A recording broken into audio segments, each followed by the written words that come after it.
Récap de la journée du 5 décembre 2025. Alors aujourd'hui TP1 plus break-even, on va voir ça ensemble. Alors,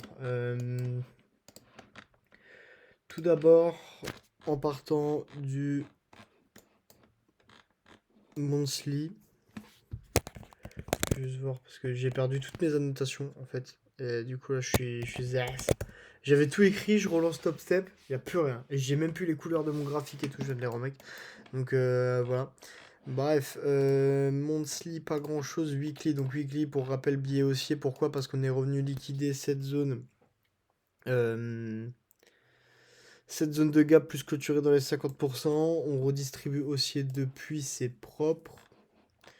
Hop. Daily. Daily, on avait quoi? Du coup, daily, voilà. On redistribue haussier ici. Ici, on passe un ER. Un ERL et puis après on revient dans un fair value gap juste ici, c'est propre, on refait. Et du coup là je m'attends, pardon, excusez-moi. Du coup là je m'attends juste à une délivraison haussière jusqu'à un prochain swing high et daily, donc qui était juste ici. Et j'avais quand même comme target TP2 ce fair value gap plus ce haut de fair value gap pour aujourd'hui. Même si voilà j'avais quand même basé toutes mes chances sur ce target. Ensuite on passe sur du H4. H4, qu'est-ce qu'on a? Alors, juste ici, on avait un drone liquide H4 juste ici. Donc, on voit qu'on est venu prendre cette liquidité, on a réagi. Et là, on est revenu reprendre cette liquidité. Donc, j'avais peut-être un peu peur à ce qu'on revienne baissier. Au final, pourquoi j'avais fait ça? Parce que... attends, voilà, j'avais un peu peur qu'on revienne baissier, mais mon biais haussier de toute façon me disait que j'étais haussier jusque cette zone de draw on liquidity juste ici. Donc voilà pourquoi mon trade haussier, sachant que là on avait délivré haussier pareil juste ici, on est passé, on a à nouveau dépassé un ERL juste ici, donc je m'attendais à une réaction dans un fair value gap H4 juste ici, donc qui est juste ici dans un... Bah il est où? Oh, je l'avais pas enregistré, non. Dans un de... Attendez, j'ai plus le nom, il faut que je m'habitue avec ces noms. Je vais juste revoir mes notes en deux spi. Dans un Internal Range Liquidity.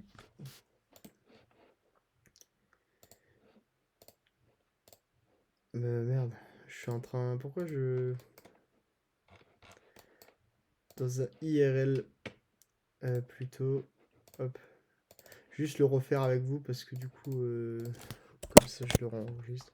Je pensais que je l'avais enregistré, j'ai dû oublier de l'enregistrer, c'est pas grave. Hop, voilà, IRL. Donc je m'attendais à ce qu'on revienne dans un IRL juste ici. IRL, hop. Voilà. Oh non, je vais pas faire comme ça, faire comme ça. Voilà. Donc dans une délivraison H4 juste ici et qu'on revienne du coup dans cette zone. Ok, c'est ce qui s'est passé. Avant l'ouverture de 9h30, on est revenu dans cette zone assez violemment. Donc on le voit juste ici, c'est propre. Voilà. Et ensuite, on s'attend à une réaction haussière. Donc on a eu une délivraison haussière vachement grosse. Quand on regarde en 5 minutes, je vais juste dégager ça. Hop, voilà. Ensuite, quand on regarde en 5 minutes juste ici, on voit que on est passé au-dessus de nouveau euh,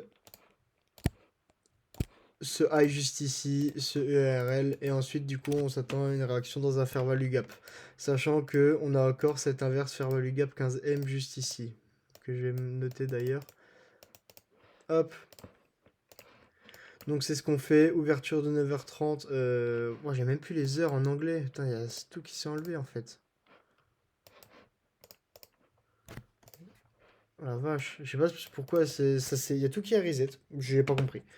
Voilà, donc on revient ici, ouverture de 9h30, on revient dans cette zone, on réagit à la hausse, donc c'est parfait. Et juste ici, du coup, on voit après avoir inversé ce fair value gap, on crée un autre fair value gap 3M juste ici, donc je rentre en position. Voilà, 3 lots pris juste ici. Premier TP sur cette zone, deuxième TP ici, troisième TP ici, comme je vous l'avais dit.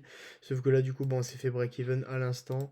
J'avais quand même une attente par rapport à un fair value gap discount qu'on avait juste ici. Là, on vient de réagir, mais bon, j'avais pas envie de laisser un SL juste pour ça, voilà. Donc, j'ai préféré juste me mettre à break-even. De toute façon, on est déjà revenu sur une zone de liquidité, donc on réagisse comme ça, voilà, c'est pas forcément bon signe pour la suite. Donc voilà, mon trade récap d'aujourd'hui. Rien de plus à dire, je trouve que c'est très propre, donc on a eu des très belles réactions. Et j'ai absolument pas fait de FOMO parce que je m'attendais à des choses précises. Donc c'est plus facile de pas FOMO quand on s'attend à des choses précises d'ailleurs. C'est ce que j'ai remarqué. Donc voilà, je suis assez content de ma journée d'aujourd'hui, qui est franchement propre. TP1, break-even. L'analyse était belle. J'aurais pu rentrer plus tôt sur cet inverse fair value gap parce que du coup c'était vraiment la continuation logique et après cette ERL quand on l'avait dépassé se mettre à break even en fait. Voilà, et target du coup ce draw liquidity uniquement, ça aurait du coup donné ça tout simplement comme position. Ça aurait pu être un trade, mais du coup, vu que c'est pas entre guillemets des nouvelles choses que je viens d'apprendre, mais presque, je suis pas encore assez confiant dans la méthode, et enfin, même si c'est la même chose que je tradais avant, mais je veux dire que j'ai plus de précision et de compréhension de marché, vu que maintenant, je suis passé sur euh, une compréhension plus haute time frame que j'avais pas du tout avant. Pas du tout avant. Donc voilà, c'est pour ça que là vous voyez des nouvelles choses apparaître sur mon écran et ça m'aide aussi beaucoup. Donc voilà, voilà, c'est tout pour moi. J'espère que ça vous a plu. En tout cas, beau petit trade jusqu'à ce draw liquidity sur ce swing high où on s'attendait à une réaction baissière. Donc voilà, maintenant là, sur les prochains jours, pour moi là, pour l'instant, je suis absolument baissier jusqu'à un fair value gap quelconque qu'on puisse trouver. Et pour l'instant, il y en a pas. On va juste voir en MS. Voilà, c'est à peu près la même chose en plus. Donc voilà, maintenant je suis absolument baissier jusqu'à un nouveau un fair value gap ou un order block, par exemple comme celui-ci, qui peut être vraiment très joli comme retracement. Mais bon, pour l'instant on n'y est pas, donc on va voir ce que ça donne. J'espère que ça vous a plu. On se va voir pour un... Bon, on se verra pour un prochain trade récap dans tous les cas. Moi je vous fais des gros bisous. J'ai un peu le seum que Top Step a reset tout mon setup, parce que du coup j'avais tout écrit, j'avais déjà tout préparé, enfin bah, ce que j'ai utilisé aujourd'hui quoi. Donc voilà, c'est assez dommage. Donc voilà les gars, sur ce, gros bisous, on se voit pour le prochain trade récap. Et que du meilleur pour la suite, comme on dit. Ah oui, je me suis fait tatouer un crabe, je sais pas si je vous l'avais montré. Voilà. Bisous.